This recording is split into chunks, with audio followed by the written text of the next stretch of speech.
Welcome back, everybody. Today we are playing the Dunk Master himself in Heroes of the Storm. His name is Azmodan. He, he he's better than I'm not even going to try to continue that thought process. He throws big balls. He makes little dudes. He has a laser. It's pretty cool. Today's team comps are going to be Butcher, Asmo, Lily, Tassadar, May versus Garrosh, Jaina, Cassia, Rhaegar, and Zeratul. And I am going to tell you right off the bat that Asmo, he's very difficult to play. He's not great by any means. He is a macro character who is also kind of forced to stack to team fight. So everything that you can do with him on the map is okay from level 1, but everything that you can do with him in a team fight is going to be very, very difficult until at least the middle of the game. So, my build for this character, we'll just knock it out now, because explaining it's going to take me 20 years, and I need to give it to you. So, Wrath at level 1. At level 4, we are probably going to pick up Hellforged Armor, now that I think about it. And then level 7, we're going to pick Bombardment. Level 10 is going to be Tide of Sin. No, it's going to be Demonic Evasion. At 13 is going to be Chain of Command. 16 is Trample, because I love it. And then 20 is going to be Siege Breaker. I think. Pretty sure. We'll address any deviations that I come up with in this game, because this is kind of me playing around with a build that was going to get me faster stacks, but was also going to get me a lot of macro pressure, because, oh my god, everything about Asmo is just this macro. If you can't win the macro game with him, then you're not going to win team fights with him either. So, yeah. I was also trying to figure out how to get the most burst damage out of Wrath and the auto attacks. So I think I had a very specific plan for this build going into this game, and then it all kind of fell apart, and I'm left with this build. Thank you, Tassadar, for killing that wave for me. I appreciate it. We're at 48 stacks right now, and it is... I did take Hellforged Armor. It is going to be easier for us to get stacks from the auto attacks on our level 1 quest off of heroes than it is going to be for us to kill minion waves. Number 1, because I don't, apart from Tassadar, have a whole lot of... Ouch. You gotta dodge those. Buddy, you're not gonna throw me. Fuck you. Nobody on my team apart from Tassadar is very good at helping me stack these. And Tassadar is going to be in the bottom lane, it looks like, because Butcher wants to rotate for meat. He's got his own stacks. Lily, thank you. Just, you precious gem of a player. Thank you for setting those up for me as best you could. We're at 75. So, once we hit 200 with the level 1 quest, that means that we are going to get... With Wrath, you get increased auto attack damage for 3 seconds after hitting enemies with your Q, your Global of Annihilation. Now, the damage is 75% of your Annihilation, which is your Q quest. So, if you have 20... Oh god, are we going in? Let's go in. Are we going in? What's happening? Time to go in? Perfect. Get the laser going. No more Jaina. Butcher's still sitting in the back. He's trying to get safely to his knee. We're just going to keep dunking. Garrosh going to die? Right in front of his gate, it looks like. 2 stacks of 25 meat for the Butcher. Fantastic stuff there. But with Wrath, you're going to do 75% of the damage of your Annihilation. So, right when you finish the quest, you're going to be doing 175 bonus damage on top of your normal autos when you use this ability.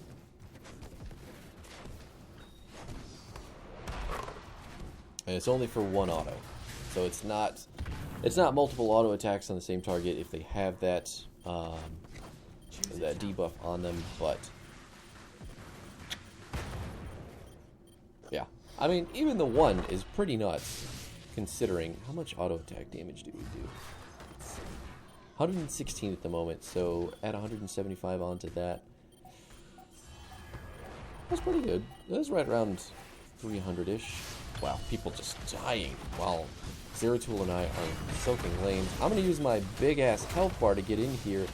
I didn't get to finish the channel. I even missed. Bummer. I was trying to lead that shot for her running away, and then she just ran back in, which is something I wasn't expecting. Since me and Zeratul were in the top lane, though, it kind of makes more sense for our team to not run in and die on the point. If you're ever in the position where you just need to passively soak time on the objective there, I'm just dying randomly. You're going to come down here and sit in one of the corners of the objective. So the bottom left-hand and the bottom right-hand corners of the objective box here are going to be the safest for you. Nobody trying to run away. It's pretty upsetting. I could have aimed and got more stacks. Okay, whatever. Still getting plenty of kills. There it is. Ooh! Oof. Getting him with the auto attack damage. Yeah, so don't die for the objective, especially on this map. The objective is just kind of shitty. It's a great sieging tool, but it dies very easy. You have to have someone smart in the driver's seat, and you have to have the tank and the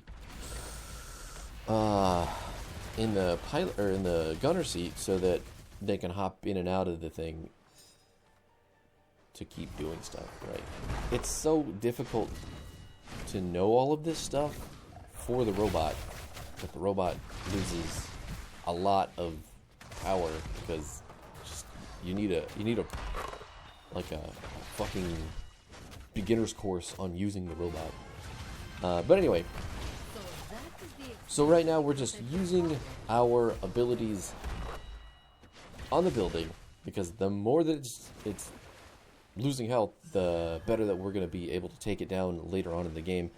And it's tough to know when to use your demonic invasion with Azmo. So since it's a macro, you're never really going to want to use it in team fights unless it's the absolute last resort and the only thing that you can do. I would never push the R button in a team fight when taking demonic invasion. However, once you hit level, I think it's 16. No, it is 13. So once you get Chain of Command actually buffs the grunts from your demonic invasion, and 25% increased damage is going to make them absolutely destroy buildings. Destroy buildings, destroy minions, destroy just lots of shit. But it's going to require that you use your ult, plus your trait, plus lots and lots of stuff to really kill the building. And you're never going to be able to use that ult to kill heroes because you can't direct the ult. Unlike a lot of pet ultimates, sorry, demonic invasion is just kind of like drop it, watch it go, see if it does anything cool. So you want to aim it at a building when it's just a single building, or if you have to, a single building with a gate. And then you want to dump your demonic warriors on top of that, and you want to dump your demonic lieutenant on top of that. So you want to buff all the damage of the minions, you want to buff all the damage of your demons, all the damage of your ult, your grunts, and then when your ult, when the grunts die, they do explode for damage, which is going to do even more to the building. So they're dealing 70 damage on their own, and when they die, they blow up and do more damage. They also do impact damage for 100, which is, that's okay. But again, you're not going to be aiming it at heroes, so, well, this is kind of shit. Unless you're using it on a building, which is completely stationary and can eat all of that impact damage. You gotta put down your turret, buddy. You gotta put down your turret. There it is. Thank you. Trying to get some damage. Also trying to peel. Are we going to get anybody? I would be okay if we didn't, because Tassadar is getting the building in the top lane. As long as we don't die, that was a completely worthwhile trade. 100% totally wicked worth it, assuming we don't die right now. That's a VP. Not sure how I feel about that. We're outside of it. We're going to laser Zero Tool so he doesn't get everything his heart desires out of that Void Prison. Butcher is stacked, though, and we're going to get a whole bunch of tasty-ass stacks ourselves from everybody on the enemy team running at us. Fantastic counter-engage from our team off of that VP. Was able to get the Zero Tool kill and make the trade not necessarily in our favor. Oh, Cassia, who do you think you are? You can run, but you cannot hide. Let's keep going. Butcher. Butcher, come on. Butcher. Do it. I know you want to. There you go. Nice job, team. Goodbye. Everything about Demonic Invasion is a macro ultimate, but since it's a macro ultimate and buildings hate it, it's just easy. It's just so easy to set stuff like that up. Especially when you've got a bloodthirsty Butcherlist on your team. He wants the meat. He wants the meat. I will also venture to tell you that the Cassia was full health at the beginning of that engage, and we made it so easy to kill her with our Wrath damage and our laser and our globe that the Butcher just had a super simple time getting that kill. So Azmo has the damage to set up really, really big kills, but it's going to always be up to someone else on the team to secure those kills unless you're taking the other ultimate for dunking purposes, in which case you better aim real good. I think Butcher's dead. He didn't stand in the VP to save himself, and there we are. I think we're dead. I was trying to drop a Demonic Lieutenant, that's why the camera shifted down to the bottom lane just there before I died, and I did not push the button in time. I thought there might be the slightest chance that I live, and then I didn't. But that's okay, the enemy team is, well, that's less okay, because the enemy team is now killing everyone left on our team. All the waves are pushed, though, so the big red robot is going to have to try to get down the wall without the minions helping with the tower aggro. I'm going to be up very soon, so I can start using my Demonic Lieutenant to push these waves again. With the robot pushing where it is right now, I'm also looking for opportunities to go drop my Demonic Invasion and get more macro pressure on the enemy team, trying to kill more buildings. Okay, alright, okay, yeah. Can't get any more stacks off that wave because the robot and Cassie were there. If I step up, I'm probably dead. So let's just laser the robot down, get another Q to pick up the rest of those minions. We're currently at 305 stacks.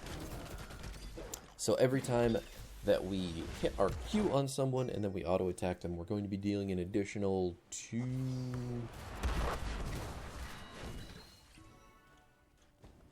It's like right around 220, 250, I think?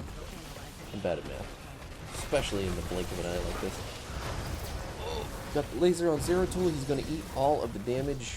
Now we need to run, because everything is scary here. We're going to use our trample to get out. Oh, big. That cleanse, though. Wow, that cleanse was absolutely fucking incredible. I didn't even see who the lamb was going to land on, and he was just like, nope. Fantastic stuff for that Rhaegar. Really impressive. But anyway, trample at level 16 is my favorite talent of the tier. Total Annihilation is going to be your best bet for dealing more burst damage if you're building Azmo that way. Hell Rift is also a very strong macro talent if you're building him that way. But my god, Trample. Like, it does 557 damage at level 18. And it's going to slow by 60% for 1.25 seconds. And, it's an escape. Like, Azmo doesn't have an escape. And then they gave him trample at 16. I think it should be, honestly, 13. But the ability is fucking awesome. I love being able to move with Azmo, because typically you can't. He's just so lumbering. I mean, he's got 6 legs. You'd think he'd be able to get all over the place as fast as he wanted to, but he needs a little scootability, which is fantastic. Love it. I will always sing the praises of Trample, even if it's not the best talent on the tier. It's so good. It's so good. I wish it were at 13 and it did way less damage, and maybe had like a 15-second cooldown. But I could see, since it does the amount of damage and slow that it does, it's really good. Or it's smart to have it at 16. Big snowball onto Garrosh. We're probably going to lose May here. I don't think that this is a fight that we want any longer. Gonna keep throwing balls. Butcher's in it. He's trying to get the kill on Zeratul, but just can't because of the ancestral healing. You still have a turret, buddy. You gotta put it down. You didn't put it down. I'm gonna have to walk in, pick it up, and put it down because I am now going to die as well. We're gonna use our ult because there's really nothing else that we can do, and my team is not going to secure those 2% health hero kills. That's really upsetting. Just so incredibly unfortunate. Ugh. Anyway, we finished our level 1 quest. We finished our base quest. Let's see, who else are we? There we go. 4.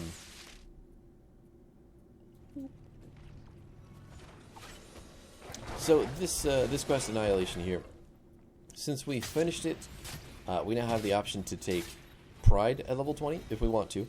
But given that we didn't take Tide of Sin at 10, I don't want to take Pride. Even though the increased radius is very good, and the extra damage is always nice. Probably the difference between some of the kills that we did and didn't get there. Yeah, no, I want to have Siegebreaker because I'm still very much committed to this idea that I am going to need to kill buildings when my team is doing other things.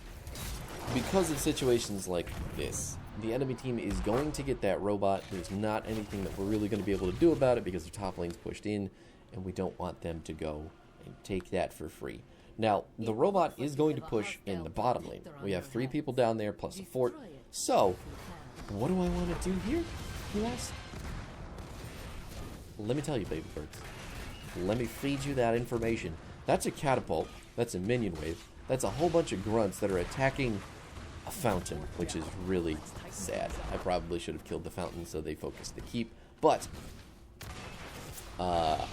with all of that minion damage, this is basically a free building, and the enemy team is not reacting to it whatsoever. Just at all.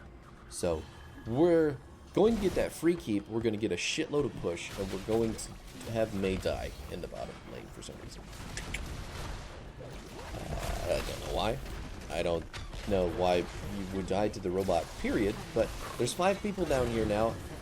Tassadar also going to die for some reason. Not sure why. Probably shouldn't be standing up that far when there's not a gate. Butcher getting tossed in, blinking out, but getting Lily killed. And now he's going in. And that's 5 people poised to just run it down on this keep. So all of the damage that I did to the enemy team is rendered almost ineffective because my team can't just play fucking safe under their own building. You just clear the wave, number 1, and then you can fight the heroes from a safe distance. Enemy team can't end though. Even with Jaina, Rhaegar, Cassia, Zeratul, maybe they can end if they concentrate real hard and channel the power of friendship, you know. We're gonna rip our ult here to get every little bit of damage that we can. Try to get Zeratul off the core. Looks like we're going to get him nice and dead. Perfect. Core has been saved. We still have to kill the catapult. Thank you. Now we've got our buddies going in the bottom lane. Again, Gonna get Garrosh unmounted. We've got the catapult, we've got the demons, we've got basically a full minion wave. Okay. We do need to get the camps ultimately because an objective fight is probably going to be the way that we end the game. Not that it's necessarily the most impactful objective in the game, but having more items to kill the enemy team when a team fight does break out is what we want to have going on this map specifically. More items means better fight, better win. We're looking for the fight here mid. We can see 3, so there's probably 2 more hiding fairly close by. May's going to get the big snowball on Garrosh. We're going to dunk him real quick. And then trample ourselves out. Big 3-man stun from the Mei. Not able to connect the full laser, sadly. Got another dunk coming in. Nailed it. I can't get close enough to auto-attack them, though, which is mucho sadness. Again, Cassia is going to die, though, with the Butcher Blink. Zeratul back. Oh, that's right. They were dead, weren't they? Pretty sure Zeratul died. I was looking at that timers earlier. I just... Whew, the amount of attention I am paying to everything going on right now. Big ultimate on the core. Those grunts are going to die and deal a bunch of damage. Another big snowball. Kind of peel the team back. We're 3 people in a VP right now, but Zeratul is not doing anything with it. Gonna get his face blown off completely. And we're just gonna win. Just going to win. Put down the demons to get the tower aggro, but I guess there was already minions over there. Or maybe Mei was attacked. That was probably it. GG, Kevin, thank you. Yes. Yes, it's true. It was me. It was me. All along. 3 people on the enemy team ended up on that board. Not real sure how. Here is the build again. This was just kind of some theory crafting, some goofing around in quick match to see if this was going to work. But we've got Wrath at 1, Hellforged Armor at 4, Bombardment at 7, Demonic Invasion at 10 on a 69-second cooldown. Nice. 13 Chain of Command, 16 Trample, 20 Siegebreaker. This build is... there's a lot of different talents that require other talents. So since we're taking Demonic Invasion, we have to take Chain of Command and Siegebreaker. Since we're taking Wrath, we need to take, or since we're taking Bombardment, we need to take Wrath. And then Hellforged Armor is like the 4 talent tier for the demons is like preference, I suppose. Same thing with 16 preference. If you're building